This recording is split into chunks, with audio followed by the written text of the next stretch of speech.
ছাত্র জনতার গণবিপ্লবে দেশ থেকে বিতাড়িত হয় 16 বছরের স্বৈরশাসক। বেশ কিছু জায়গায় পরিবর্তন এসেছে, নতুনত্বের ছোঁয়া লেগেছে দেশের নানান সেক্টরে।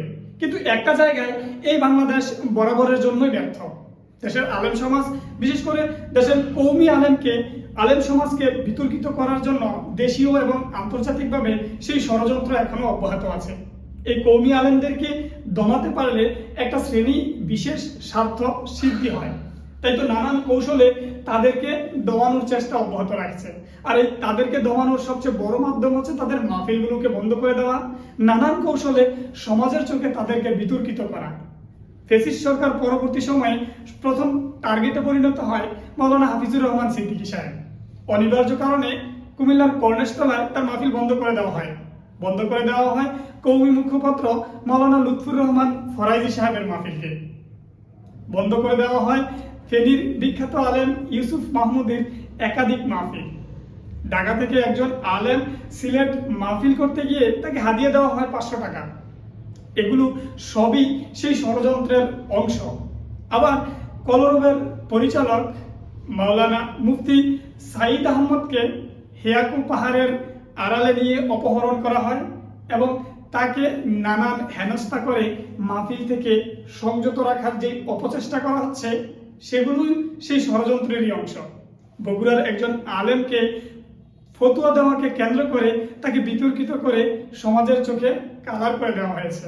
তার নামে অপবাদ দেওয়া হয়েছে মসজিদের সিঁড়িতেই নাকি তিনি সহবাস করেছেন আরেকজনের স্ত্রীকে নিয়ে। যদিও সেটা এখনো প্রমাণিত হয়নি, কিন্তু সমাজের চোখে তাকে কিন্তু বিতর্কিত করার সেই মিশনটা কিঞ্চিত হলেও সফল। আবার তাবলিগ জামাতের দুই গ্রুপকে কেন্দ্র করে আন্তর্জাতিকভাবে এবং দেশীয়ভাবে যে ষড়যন্ত্রের ইন্ধন পাওয়া যাচ্ছে, তা নিঃসন্দেহে এদেশের ভবিষ্যৎ অন্ধকারের দিকে নিয়ে যাওয়া হচ্ছে।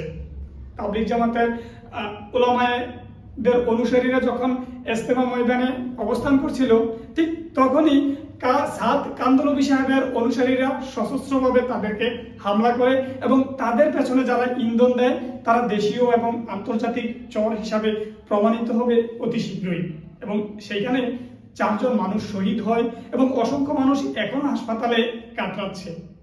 এইভাবে যদি তাবলিগ জামাতকে বিতর্কিত করা যায়, মাহফিলের মাধ্যমে যদি কওমি মাদ্রাসার আলেমদেরকে বিতর্কিত করা যায়, ফতুয়ার মাধ্যমে যদি মাদ্রাসার মুহতামিমদেরকে বিতর্কিত করা যায়, তাহলে একটা শ্রেণী এদেশে নিশ্চিতভাবে তাদের সাম্রাজ্য প্রতিষ্ঠা করতে পারবে। আর তাই তো সেই টার্গেট হিসাবে কওমি মাদ্রাসার আলেমদেরকেই বেছে বেছে বিতর্কিত করা হচ্ছে।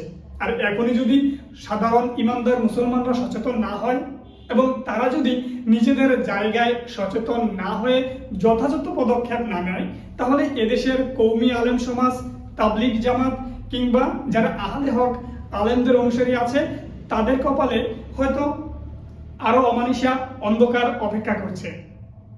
এদেশের কওমি আলেম এবং তাবলিগ ওয়ালা আল্লাহওয়ালা লোকেরা যদি সচেতন থাকে, তাহলে দেশীয় এবং আন্তর্জাতিক কোনো চর এদেশের স্বাধীনতা, সার্বভৌম এবং রাষ্ট্রের সর্বোচ্চ মর্যাদাকে কখনোই হরণ করতে পারবে না।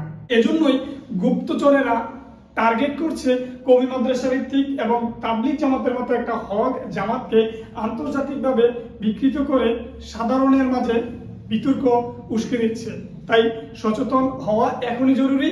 যদি এদেশের মানুষের ঈমান, আমল এবং দেশের সার্বভৌমত্ব রক্ষা করার ব্যত্যয় থাকে কারোর ভিতরে, তাহলে এখনই সচেতন হওয়ার প্রকৃত সময়।